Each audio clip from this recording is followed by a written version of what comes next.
there. Subscribe to my channel. And also press this bell icon. Bharat में अब किसी को साधु को बुरा लगे तो क्षमा करना, भारत के साधुओं को माया छोड़ने के प्रवचन बंद कर देना चाहिए। अब तू भारत के लोगों को कहना चाहिए खूब कमाओ ताकि भारत की आर्थिक स्थिति अमेरिका से ऊपर हो। कमाना चाहिए, कमाने में क्या बुराई है, क्या दिक्कत है? भारत के लोगों को कमाए। इसलिए आप ये हमें वॉरेन बफे का एक कोट्स बहुत याद आता है। विदेश का एक बहुत अच्छा आदमी हुआ, एनलाइटेड man, Warren Buffett. Warren Buffett कहता है पैसा बेकार है, ऐसा कहने के लिए पहले बहुत पैसा होना चाहिए। पैसा बेकार है ऐसा कहने के लिए भी पैसा होना चाहिए। तो हम माया छोड़ने के प्रवचन बिल्कुल, तो तुम हमारी कथा सुन के तुरंत महात्मा बन जाओ, साधु बन जाओ, बिल्कुल मत बनो। पर मेरे पागलों, मैं तुमसे कहना चाहूं, सिकंदर की एक बात, एक विदेशी दार्शनिक हुआ डायोजनीज, यूनान का दार्शनिक, बहुत ऊंचा आदमी। सिकंदर उसके पास मिलने गया, डायोजनीज के पास। तो सिकंदर ने कहा कि मैं तुम्हारी क्या मदद कर सकता हूं, मैं तुम्हें क्या दे सकता हूं। डायोजनीस तो फकीर था, महात्मा था। बोले क्षमा करो, सबसे पहले तो तुम मेरी सूर्य की रोशनी से एक तरफ हो जाओ, क्योंकि तुमने रोशनी को रोक रखा और मैं दरअसल अभी धूप ले रहा हूं। पहले तो तुम मुझे यही दे दो, और दूसरा मुझे कुछ चाहिए नहीं। सिकंदर बहुत भड़बड़ाया है, ऐसा आदमी कभी देखा नहीं था, क्योंकि वो जितने के पास गया किसी ने कुछ ना कुछ मांगा। पर बुरा मत मानिएगा, जो सच को जान जाता है वो फिर मांगता नहीं है, वो लुटाता है। और जो लुटाएगा वही पाएगा। बहती हुई नदी के धारा में कुआं को खोदा जाए, और कुआं में अगर आपको नया पानी भरना है तो आपको भरे हुए पानी को पहले बाहर निकालना पड़ेगा। बहती हुई नदी की धारा में कुआं खोदा जाए तो उसमें अगर नया पानी भरना है तो पहले पुराना पानी निकालना पड़ेगा। मेरे पागलों, ऐसी जिंदगी में नया धन पाने के लिए पुराने धन को पहले लुटाना पड़ेगा, तभी आप नया पा पाओगे, वरना इस धन के चक्कर में तुम कुछ पा नहीं पाओगे। दूसरी बात, सिकंदर एक कबीले में गया, उस कबीले के लोगों ने स्वागत किया, पधारो। सुन रखा था कि सिकंदर महान है। उस कबीले के लोगों ने भोजन पर बुलाया, और भोजन में सोने की थाली, चांदी की रोटी, हीरा की सब्जी, डायमंड की सब्जी सिकंदर के सामने रखी और कहा पाइए। तो सिकंदर ने कहा तुमने पागल समझ रखा क्या? लोगों ने कहा कि हम तुमसे पूछ रहे हैं, तुमने पागल समझ रखा क्या? सिकंदर ने कहा मतलब? बोले ये जो तुम कमाए जा रहे, लूटे जा रहे, हिंसा किए जा रहे, लोगों को मारे जा रहे, क्या तुम सोने की रोटी खा पाओगे? क्या तुम चांदी की रोटी खा पाओगे? या तुम डायमंड की सब्जी खा पाओगे, हीरा की? सिकंदर की समझ में आ गया, मैं जितनी हिंसा कर रहा था मूर्खता है, चाहे मैं कितना भी कमा लूं, खाऊंगा तो दो ही रोटी। वैसे ही तुम समझ लो, ज्यादा ज्यादा धन के चक्कर में पड़ोगे तो अंत में कार्ड में निधन ही लिखना है। कितना भी कमाओ, कार्ड में तो निधन ही लिखेगा। इसलिए मेरे पागलों, एक सूत्र इस बात का हम देना चाहते हैं। बहुत ज्यादातर हम धन के बारे में लोग सोचते हैं, हमारे पास पैसा नहीं है, धन होना चाहिए। हमें लगता है भगवान से मांगने की वस्तु है तो भगवान की कृपा को मांगना चाहिए। गुरु के पास जाकर गुरु की कृपा को मांगना चाहिए। प्रभु के पास जाकर प्रभु से प्रेम मांगना चाहिए। अगर तुम्हें वो मिल जाएगा तो दुनिया में तुमसे ज्यादा अमीर कोई नहीं होगा। सब तुम्हारे पास आएगा, प्रभु की कृपा होगी तो सब कुछ आएगा। हम नहीं कहते, रामचरितमानस पढ़ो, उसमें वर्णन है। गोस्वामी जी कहते जाओ पर कृपा राम की होई।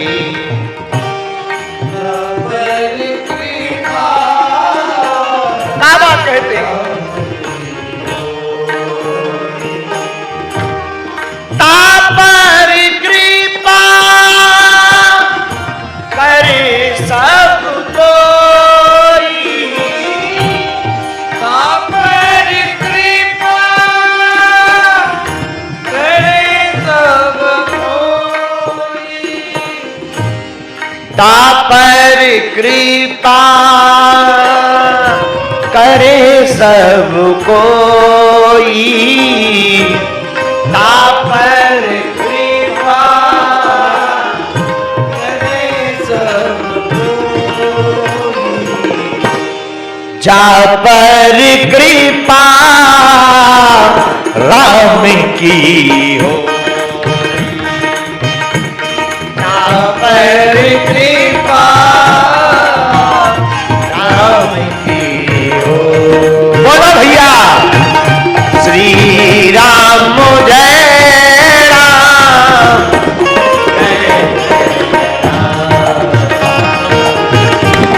श्री राम जय राम,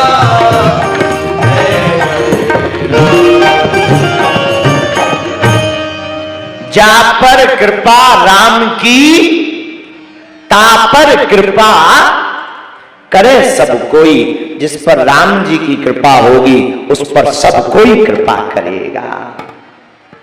भगवान से क्या मांगना चाहिए भैया मेरे पागलों, हमारी नजर में भगवान से तो भगवान को ही मांग लेना चाहिए।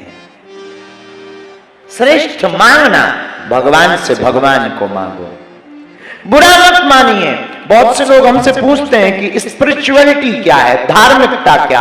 हमारी नजर में बेकार की बातों को, बेकार के विचारों को निकाल देना ही धार्मिकता है।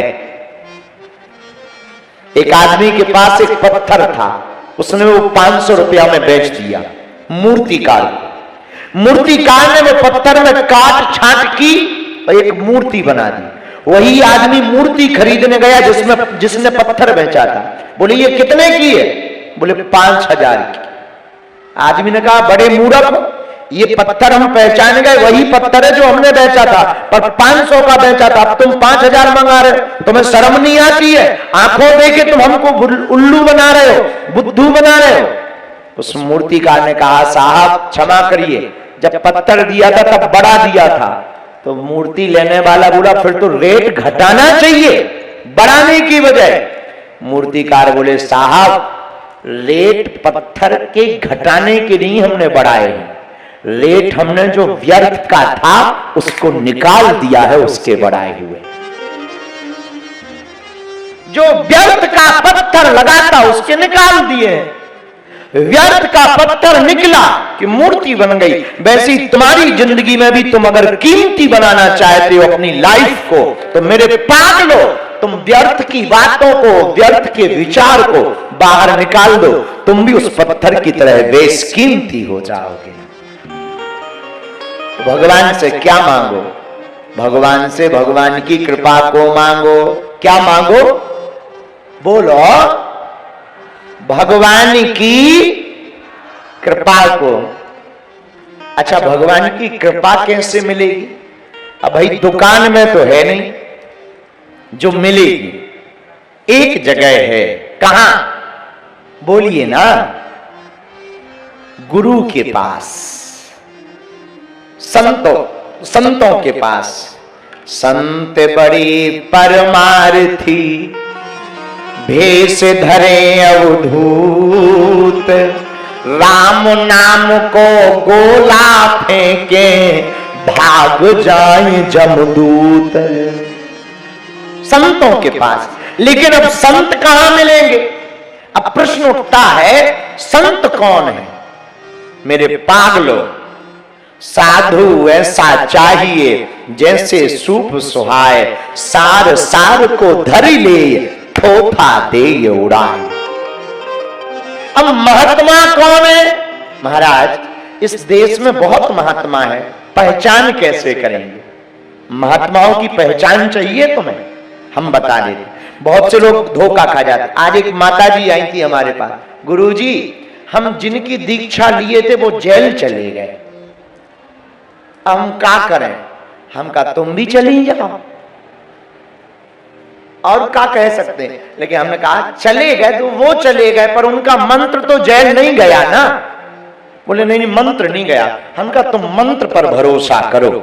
इसीलिए कल हमने कथा में बोला था, तुम वक्ता को पकड़ोगे तो बिखर जाओगे, वक्ता के वक्तव्य को पकड़ोगे तो निखर जाओगे। हमको मत पकड़ो, आप हमको पकड़ोगे तो घाटा खाओगे। हम जो बोल रहे हैं उसको पकड़ोगे तो तुम जिंदगी में नई क्रांति कर जाओगे। तो संत कौन? इतने संत हैं, आप पहचान कैसे करोगे? पूछो कौन है संत?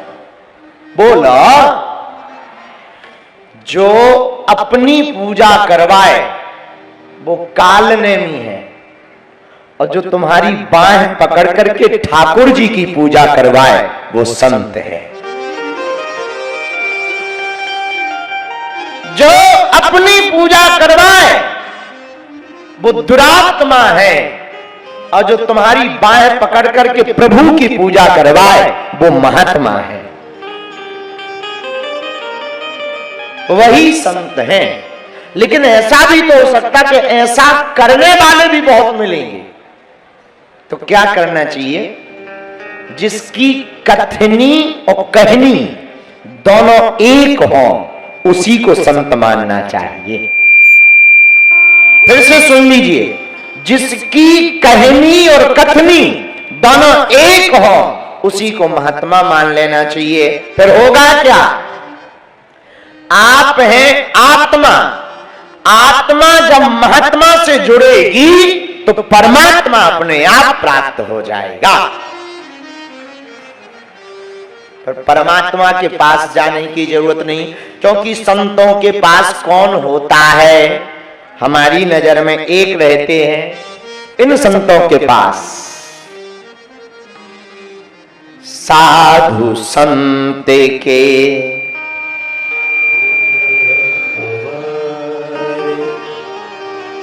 असुर निकंदन।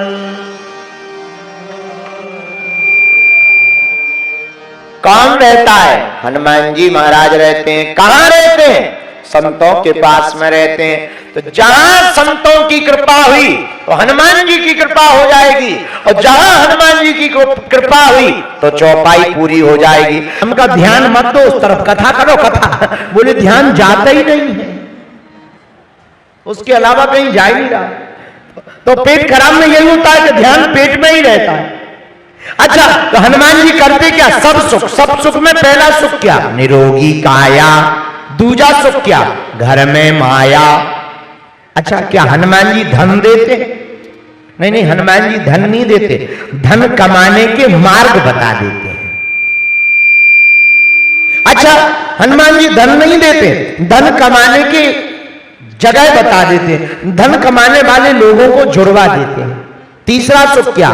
तीजा सुख सुलक्षण नारी। किसी का घर बढ़िया हो, मकान बढ़िया हो, पर मान लो घरवाली बेकार हो, तो जैसी मकान है और नहीं दोनों बराबर हैं। बोलो सीताराम। एक हमारा चेला था, बहुत अमीर है, अभी भी है, मर नहीं गया। वो तो बहुत अच्छा है, घर के बाहर हमेशा हंसता रहता है, खूब हंसता है, लेकिन जैसे ही घर जाता है ऐसे मुंह लटका लेता है जैसे पिट के गया। तो एक दिन हमने पूछा कि तुम घर के बाहर बहुत हंसते हो, घर के अंदर जाते ही तुम मुंह क्यों लटका लेते हो? बोले गुरुजी हम अपनी घरवाली से हैरान हैं। हम कहा क्यों? बोले अगर हंसते हुए जाओ तो है आगे गुल छल्ले उड़ाकर बड़े हंस रहे, तो बोले हम बहुत हैरान हो जाते हैं। तो सुख क्या? सब सुख क्या? पहला सुख निरोगी काया, दूजा सुख घर में माया, तीजा सुख सुलक्षण नारी, पर चौथा सुख क्या? सुत आज्ञाकारी। घर बढ़िया हो, मकान बढ़िया हो, पैसा हो, पत्नी बढ़िया हो, पर अगर बेटा बेकार हो तो मामला गड़बड़ हो जाता है। तो हनुमान जी के चरण में जाने से क्या फायदा? बोले सब सुख लहे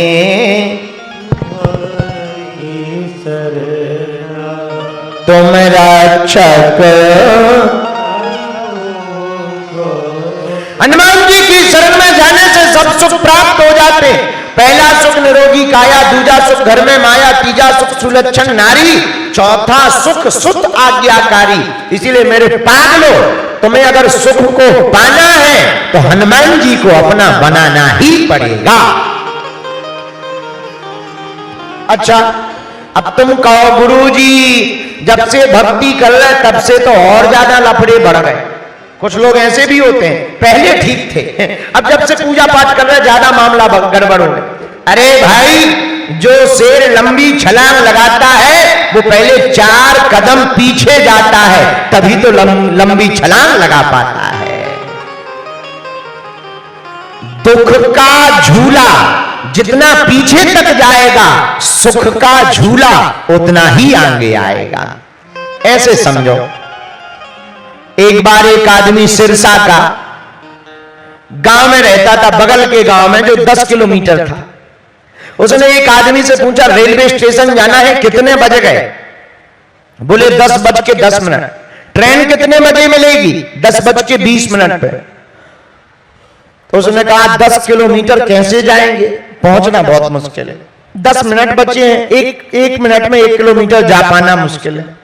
तो उसने कहा भैया कोई शॉर्ट रास्ता है कि हम जल्दी पहुंच जाएं। उसने इतना बोला ही था कि जिससे पूछा था उसके बगल में भारी कुत्ता खड़ा हुआ था। उसने कहा हाँ, कुत्ता पीछे वो आगे, दे दौड़। इतनी बगैर 10 मिनट की जगह 8 ही मिनट में स्टेशन पे पहुंच गए। 8 मिनट में पहुंच गए। जब पहुंचे तब 2 मिनट बाकी थे, ट्रेन आने में बाकी। लंबी सांस ली, इतना आनंद आया उस दिन, इतना आनंद आया, पहली बार आया। मन ही मन गाली बके को उसे शर्म नहीं आई, कम से कम बता तो देते कि कुत्ता पीछे लगा है। पर विचार करो, कुत्ता पीछे ना लगाते तो क्या वो पहुंच पाते? अच्छा, एक और, श्वास का मतलब उन्हें तब पता लगा जब बीच में श्वास रुक गई। उसी प्रकार जिंदगी में सुख का पता तभी लगता है जब जिंदगी में दुख को झेल लिया जाता है। रोटियों का स्वाद मीठा होता है या कैसा होता है, इसका मतलब तो कोई भूखा ही बता सकता है।